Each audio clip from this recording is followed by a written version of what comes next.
I have several friends who have either recently purchased or is looking into buying a lathe, and they have asked a lot of questions about what are the parts, what do I look for. So I thought I'd do a video, this might be in two parts, explaining what all the parts are on a normal lathe and what are the differences between them and what you might want to look for. So I thought we'd start with my lathe here. My hand here is on the headstock. You'll see I also have the speed controls right here, the on-off switch, and I also have a reversing switch. And I like having it right here. Like I also have my lock for when I'm taking things on and off of here, and I also have a door, which if I bring this a little closer, you can see the door covers the belt, and that belt is used for adjusting speeds in three different settings. Okay. So, moving on here, you have, besides your head stock, you have your tail stock. And the tail stock moves up and down towards your wood that you have attached here for whatever length you have, and helps to hold the piece of wood in place. It usually has a free spinning end like this one, and these go on and off very simply. You usually have some sort of metal device like this. You put it through the hole in the end, tap them out. They are usually, the most common is what they call a Morris 2 taper. There is a Morris 1 taper. It's a little thinner, a little different taper. One thing I would say that keeps this in place is because it is angled, that holds in place, and then of course you have a lock here to also lock it down so it doesn't move out. Sometimes you get jammed a little bit, and that's why you use this to remove it. But one important thing to remember is clean this out once in a while. Very carefully clean it all out because it can start to get scoured and stick with different things that get in those holes. One of the things I always look for as we're moving along here is I want to see, does this match up? And as you can see, these two match up perfectly, which means I'm in alignment. And if you're buying a lathe, you want to make sure that these do line up perfectly. Bring something with you. This is a spur, and you can make sure those points come right in contact with each other. As you can see, they spin, they don't wobble. There's no wobble in this, which means that it's running true. There's no problems with anything inside here, and you're not going to have this recentered. Okay, so we got the head stock, we got tail stock. The third part of all this is the banjo. This is called the banjo. This is the tool rest. And the banjo moves back and forth, and you learn to maneuver it so that you can come in this way, or you can come in this way from the side. And you can adjust the height of it by loosening this or some other devices. A lot of them have something like this or some other thing, and you can move it up and down accordingly to whatever height you need to be at for your tools. And then you make sure you lock it down again. This also usually has a lock here that locks a bearing underneath here. Same with the tail stock.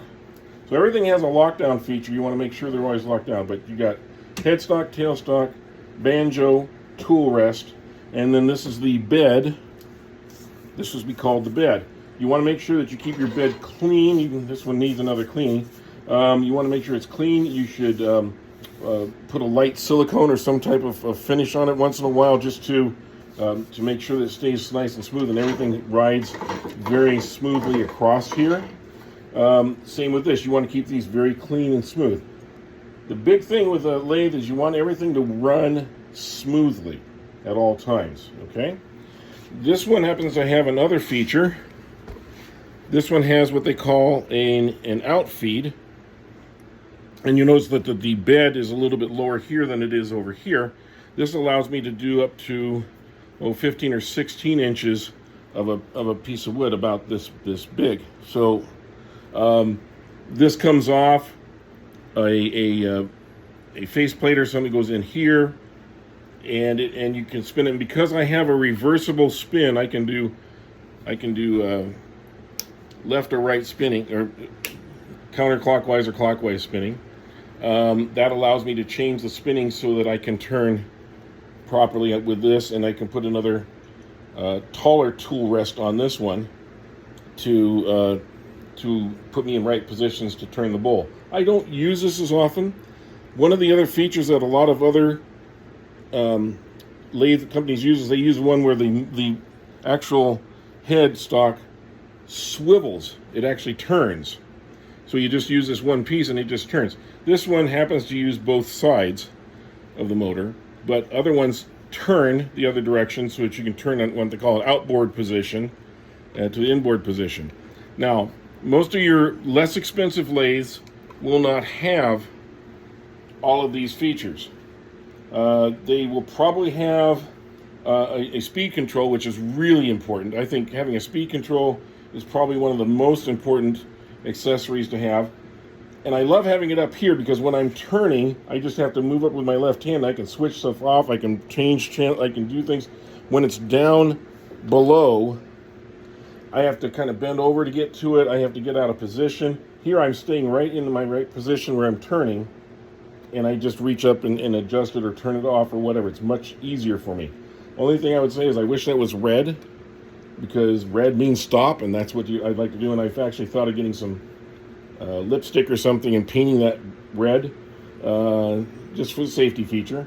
But like I said, it's very simple, reverse or forward, and the speeds are very adjustable. One of the other features that you always want to have is accessibility. Like I said, this is very accessible here.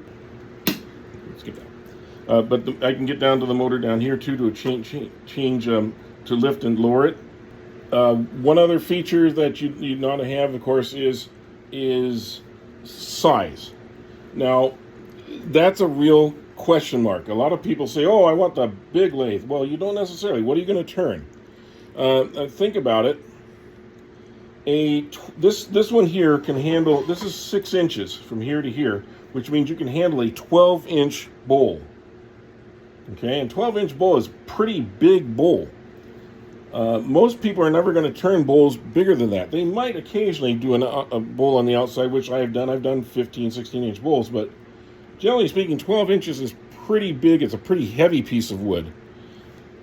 Secondarily is how long do you need it? Do you need a 20 or 30-inch bed, or is an 18-inch bed long enough? I think a 16, 18-inch bed is perfectly fine.